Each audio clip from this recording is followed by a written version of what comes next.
your language of choice. We also are live streaming this webinar both on, it looks like, Facebook as well as on Mongobai. So please stay tuned. And finally, we also are recording it. So please be aware of that. And finally, don't hesitate to write any questions in the chat as we go along. This is going to be a very informative presentation with rich conversation. So we encourage you to write your questions as you can. And with that, let me send it over to Tanti for her welcome. Tanti?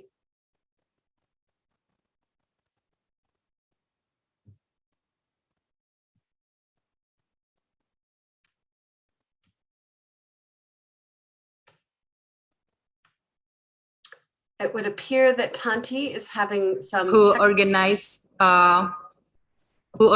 this session with the two co-hosts of this webinar, Elizabeth from the World Resource Institute and Indonesia Center for Environmental Law, ISEL. There is a Grita here. We warmly welcome all participants. This morning's webinar is one of a series of activities at the OGP Summit 2021 at Korea on 15 until 17 December here, which was held mostly online due to the COVID-19 pandemic situation. I'd like to thank our speakers, Mr. Masrul Kasmi, Ms. Grita Anindari, Mr. Matthew Baird, Ms. Lucia Arumingtias, and Mrs. Adna, and responders from KPK RI and Walhi Riau.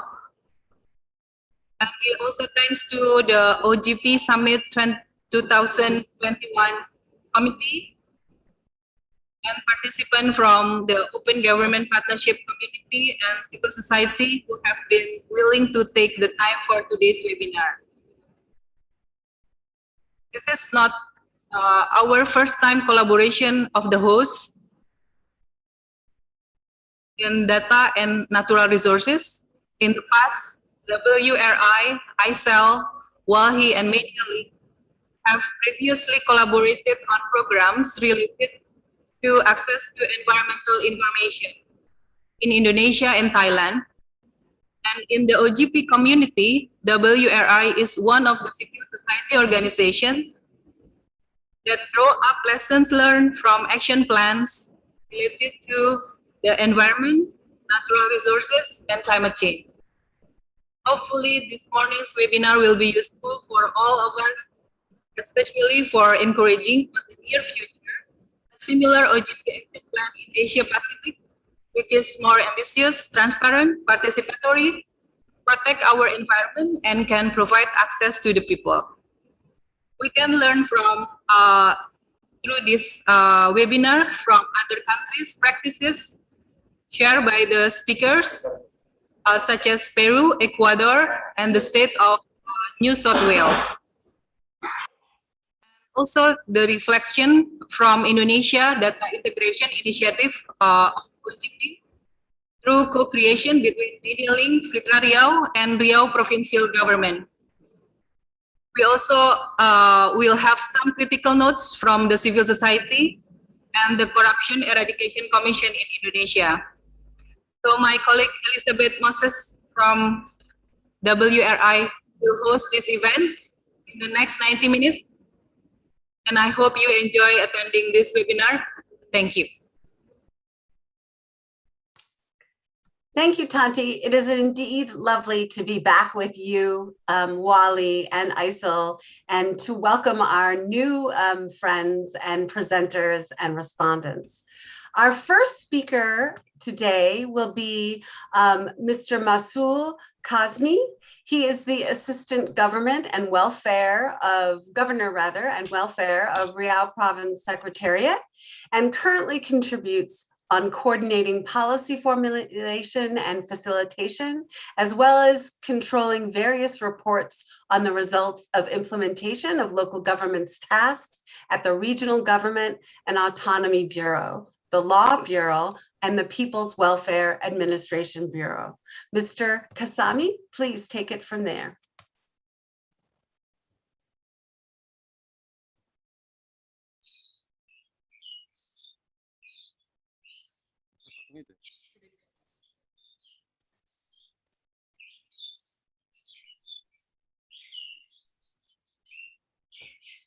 Sebentar ini mana? Di situ di slide. Ada slide.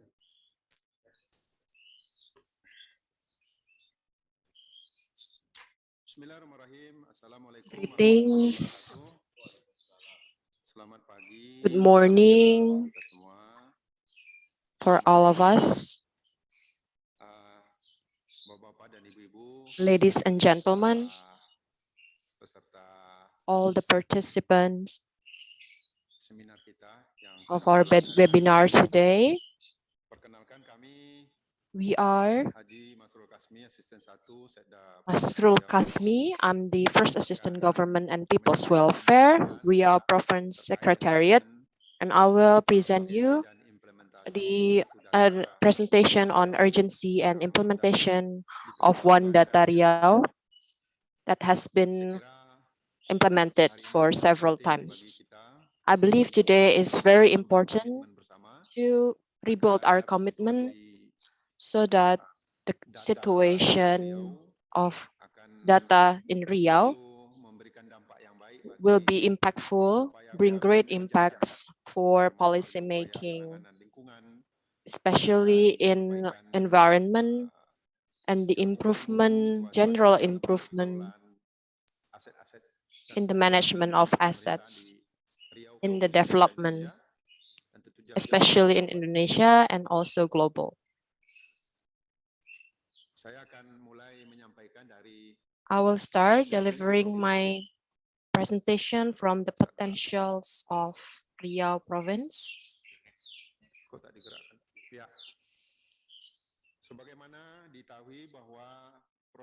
It is known that Riau is Mutu Manikam Katulistiwa. It's in the strategic area of Center Sumatra that has the area that is bigger than Singapore, about 109,512 kilometer square. It consists of 10 regencies and 2 municipalities. It's under the province. We also have regencies, districts, and villages. We have 169 local government and about 1,591 villages that are qualified to manage data in the village and develop aspects in the villages. And from all the citizens in Riau is about 6,394,087 people. That is consists of 3,276,659 male and 3,117,429 female. In Riau area, it's bordering with North Sumatra, with Riau Island and Malacca, West Sumatra and Jambi. Riau is in the central of Sumatra. The Riau government, under the governor and the vice governor, that is elected from the election from 2019 to 2024, we create a plan, a mission, how to realize Riau as a place that has competitive prosperous, excellent, and dignified. Competitive is a very important word that we have to have a competitive advantage, and efforts that we have done is how all areas have specifications, abilities, and to face today's challenges so that it can become a winner. We try to have excellent products in Riau. We also want to realize prosperity that has potentials, major potentials from natural resources that is managed so that it can be developed for the people's welfare. As a Malay dignified area, he said some proverb.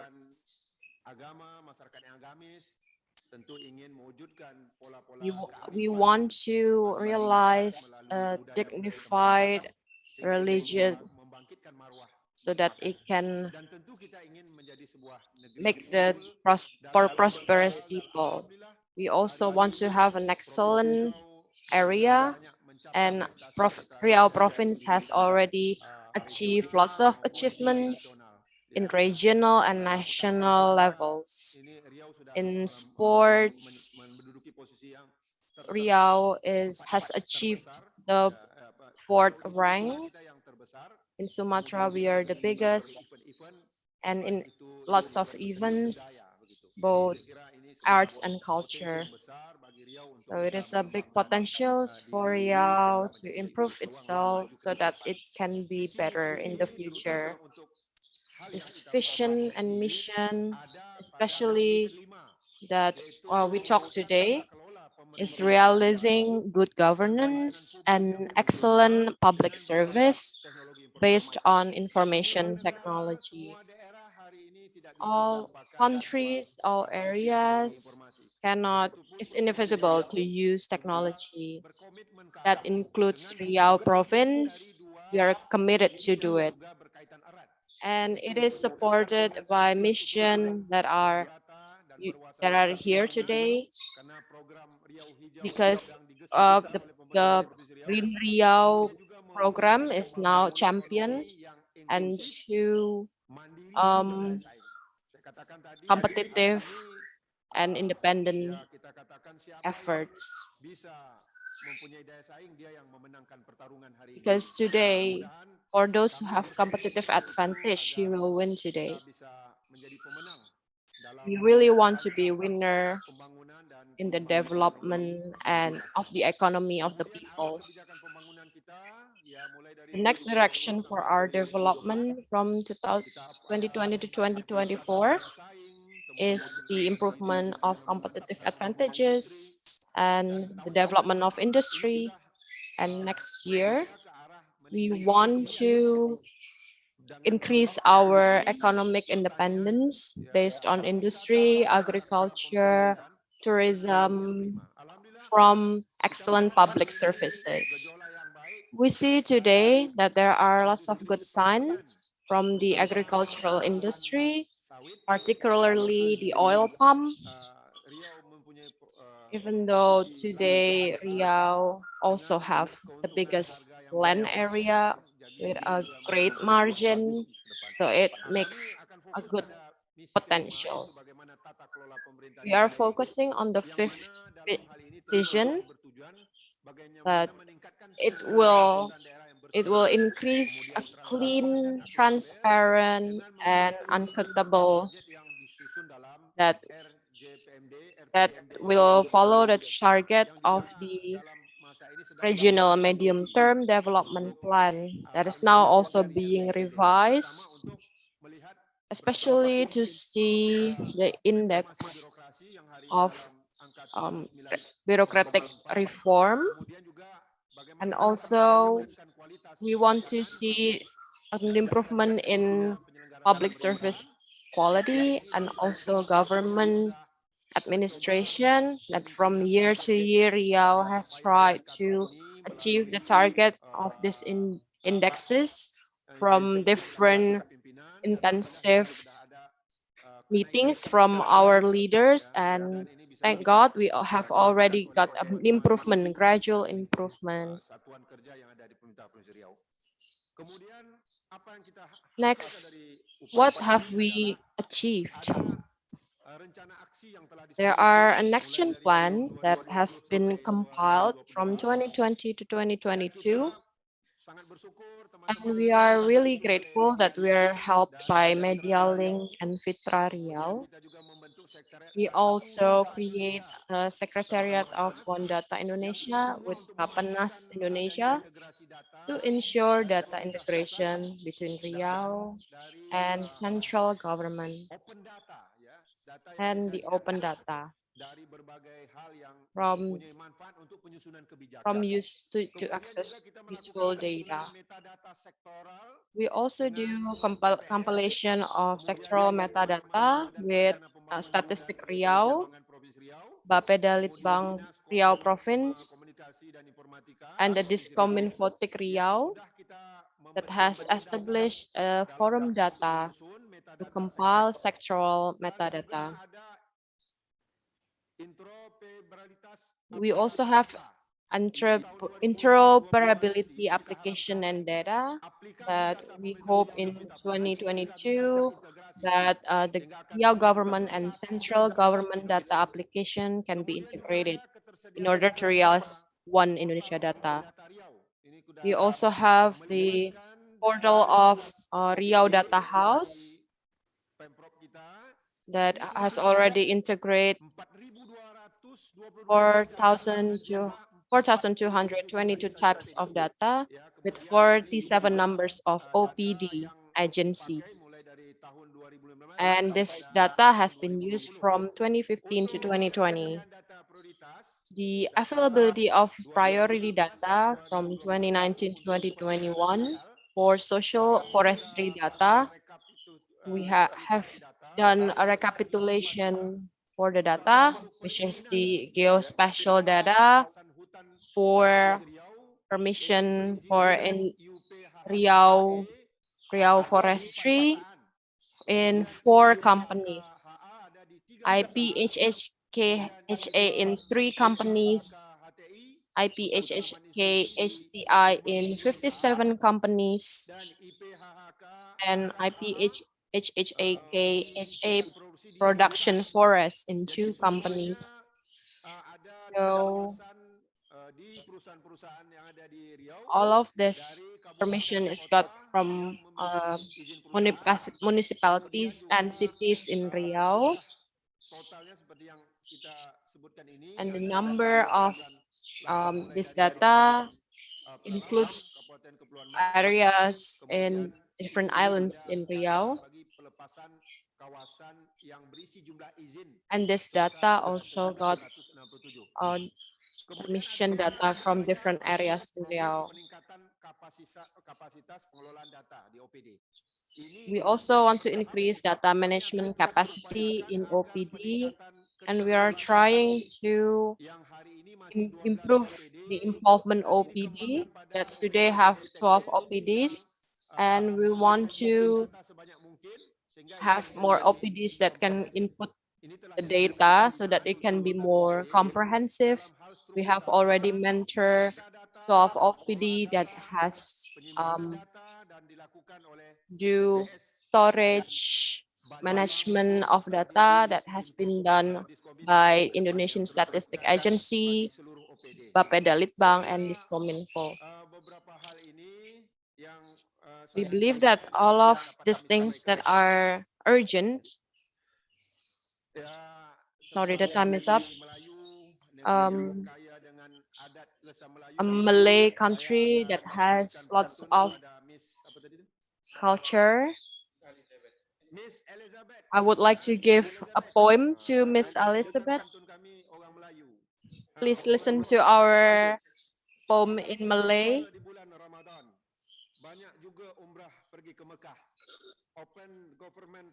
Of Open Government Partnership Summit 2021 we have implemented.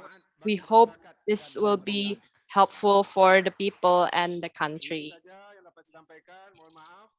That's all from me. Thank you so much, Miss Elizabeth. I want you to reply my poem. Thank you. Greetings. Thank you very much. Thank you. I don't know if I'm prepared to share a poem back, but I appreciate the generous challenge. Our next speaker, moving right along, is Ms. Grita Anandarini. She is the program director for Indonesia's Center for Environmental Law and currently contributes to research and advocacy related to energy and mining governance, climate change issues, and environmental administration law. Grita has been actively compiled several environmental and legal research policies and has been involved in several regulation drafting processes related to environment and natural resources issues at the national and local levels. She has been involved in many capacity building programs, particularly for law enforcers as well as the community. So Ninda, please take it from here. Yeah, thank you, Elizabeth. Unfortunately, I don't prepare any poem. I wish I prepared a poem as well, but yeah. So good morning from, so thank you.